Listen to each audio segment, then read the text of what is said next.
बिस्मिल्लाहिर्रहमानिर्रहीम। अस्सलाम वालेकुम friends, welcome to my channel cooking with Fatima. कैसे हैं आप सब? उम्मीद करती हूँ आप सब अपने अपने घरों में खैर खैरियत से होंगे, खुशबाद होंगे, हंसते मुस्कुराते होंगे। तो आज मैं आपके साथ शेयर करने जा रही हूँ बहुत ही ज़्यादा मज़ेदार सा बाल्टी गोश्त बनाने की रेसिपी। तो आप इस रेसिपी को एक बार मेरी रेसिपी से ज़रूर से ट्राई करिएगा। तो चलें जी रेसिपी स्टार्ट करते हैं। इसके साथ ही अगर आपने मेरा चैनल सब्सक्राइब नहीं किया तो प्लीज़ मेरे चैनल को सब्सक्राइब भी कर लीजिएगा और बेल आइकन के बटन को ज़रूर से प्रेस करिएगा ताकि मेरी हर न्यू आने वाली वीडियो आप तक आसानी के साथ पहुँचती रहे। बिस्मिल्लाहिर्रहमानिर्रहीम। सबसे पहले हम एक पॉट लेंगे और पॉट के अंदर हम तकरीबन हाफ प्याली के करीब जो है वो तेल ऐड कर देंगे।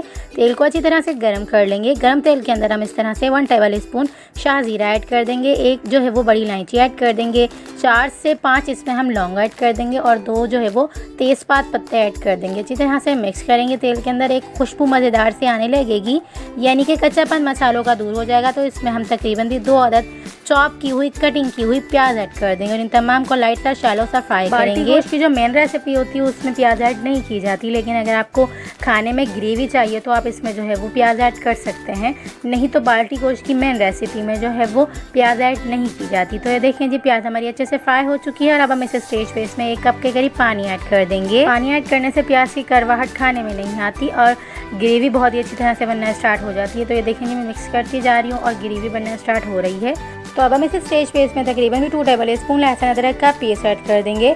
लहसुन अदरक का पेस्ट ऐड करने के बाद इसका भी कच्चापन अच्छी तरह से दूर करेंगे। अच्छे से मिक्स करने के बाद जब लहसुन अदरक के पेस्ट का कच्चापन दूर हो जाएगा तो इसके अंदर हम कुछ जो है वो ड्राई मसाले ऐड करेंगे और इसे भी अच्छी तरह से जो है वो भूनेंगे। यानी कि मसाले को हम सबसे पहले जो है वो अच्छी तरह से भून लेंगे, अच्छी तरह से फ्राई कर लेंगे। उसके बाद इसमें हम जो है वो बीफ ऐड करेंगे। आप चाहें तो मटन भी ऐड कर सकते हैं, लेकिन मैं बाल्टी गोश्त जो है वो बीफ में बना के रेडी करी हूँ, यानी कि बड़े के गोश्त में बना के रेडी करी हूँ। तो ये देखें जी, लहसुन अदरक का कच्चापन अच्छी तरह से दूर हो चुका है और अब हम इस स्टेज पे इसमें कुछ ड्राई मसाले ऐड कर देंगे। तकरीबन 1 टेबल स्पून इसमें हमने जो है वो धनिया पाउडर ऐड किया है और 1 टीस्पून इसमें हमने जो है वो लाल मिर्च पाउडर ऐड किया है और 1 टीस्पून इसमें हमने जो है वो पेपरिका पाउडर ऐड किया है। आप चाहें तो देगी लाल मिर्चें भी ऐड कर सकते हैं।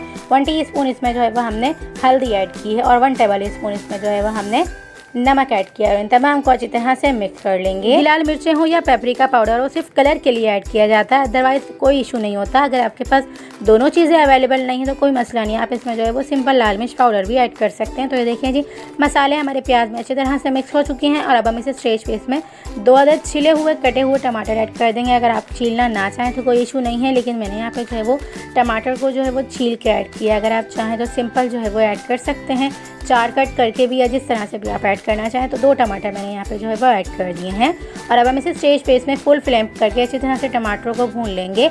उसके बाद हम इसकी जो है वो लो फ्लेम करेंगे ताकि टमाटर जो है वो अच्छी तरह से नरम पड़ जाए। तो ये देखें जी, टमाटर हमारे बहुत ही अच्छी तरह से नरम हो चुके हैं और अब हम इस स्टेज पे इसमें जो है वो गोश्त ऐड कर देंगे। यानी कि मैंने बड़े का गोश्त लिया है, बड़े के गोश्त में मैंने हड्डी भी ली है और जो है वो थोड़ी सी चर्बी भी ली है। आप चाहें तो सिंपल गोश्त में भी बना के रेडी कर सकते हैं, बोनलेस में भी, लेकिन मैंने यहाँ पे जो है वो सब तरह का गोश्त लिया है, यानी कि गोश्त भी, हड्डी भी और थोड़ी सी चर्बी भी।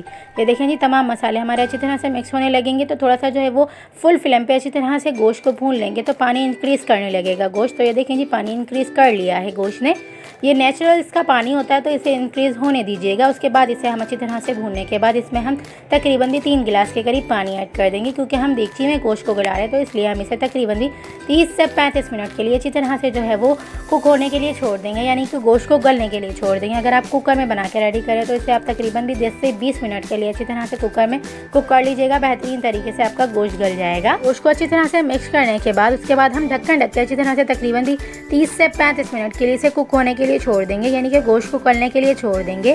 तो ये देखें जी, 30 से 35 मिनट हो चुके हैं और बहुत ही अच्छी तरह से हमारा गोश्त गल चुका है। देख सकते हैं आप, ग्रेवी भी बहुत ही अच्छी तरह से बन के आई है, गोश्त बहुत ही अच्छी तरह से गल चुका है और ग्रेवी भी बहुत ज़बरदस्त तरीके से बन चुकी है।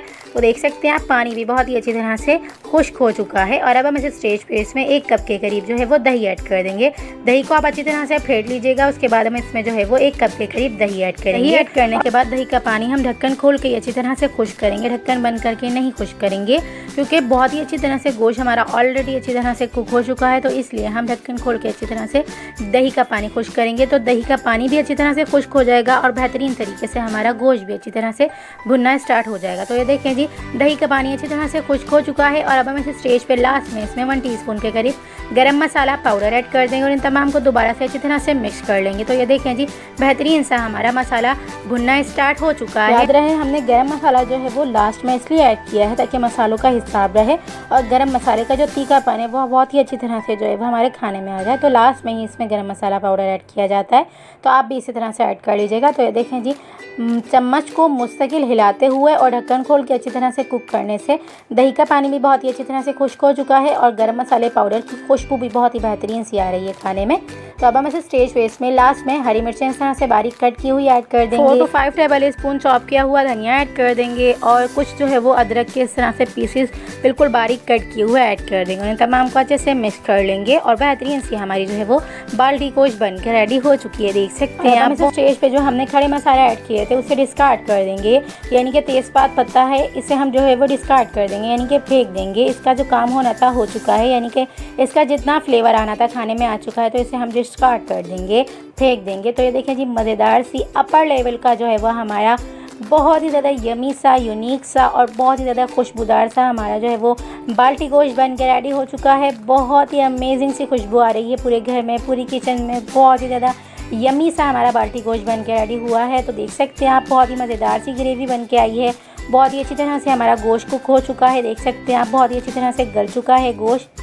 तो ये देखें जी बोटी कितनी अच्छी तरह से गल चुकी हैं। तो अब हम इस बाल्टी गोश्त को जो है वो डिश आउट करेंगे और अपनी प्यारी सी प्लेट में जो है वो इस गोश्त को निकालेंगे। तो ये देखें जी बेहतरीन सा हमारा बाल्टी गोश्त बनकर रेडी हुआ है। रेसिपी अच्छी लगी तो रेसिपी को लाइक शेयर कमेंट ज़रूर से कर लीजिएगा और चैनल पर न्यू है तो प्लीज़ चैनल को सब्सक्राइब भी कर लीजिएगा और बेल आइकन के बटन को तो ज़रूर से प्रेस करिएगा ताकि मेरी हर न्यू आने वाली वीडियो आप तक आसानी के साथ पहुंचती रहे। तो ये देखें जी बेहतरीन सा हमारा बाल्टी गोश्त बनकर रेडी हुआ है। बहुत ही ज़्यादा यूनिक सा, अपर लेवल सा, बहुत ही ज़्यादा यम्मी सा हमारा जो है वो बाल्टी गोश्त बनकर रेडी हुआ है। तो आप इस रेसिपी को एक बार मेरी रेसिपी से ज़रूर से ट्राई करिएगा और मुझे अपना फीडबैक ज़रूर से दीजिएगा आपको ये रेसिपी कैसी लगी।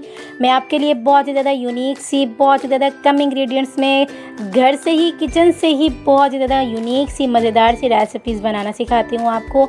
तो आप मेरे चैनल को ज़रूर से सब्सक्राइब करिएगा और बेल आइकन के बटन को ज़रूर से प्रेस करिएगा ताकि मेरी हर न्यू आने वाली वीडियो आप तक आसानी के साथ पहुंचती रहे। तो इसे आप जो है वो चपातियों के साथ भी ले सकते हैं, नान वगैरह के साथ भी ले सकते हैं, पराठों के साथ भी ले सकते हैं। तो ये देखें जी बेहतरीन सा हमारा गोश्त गल चुका है, बेहतरीन सी जो है वो ग्रेवी बन के आई है। तो चलें जी मिलते हैं नेक्स्ट वीडियो में। जब तक अपना ख्याल रखिएगा, मुझे दुआओं में याद रखिएगा। मिलते हैं नेक्स्ट वीडियो में बहुत ही आसान, सिंपल और यूनिक सी रेसिपी के साथ। अल्लाह हाफिज़।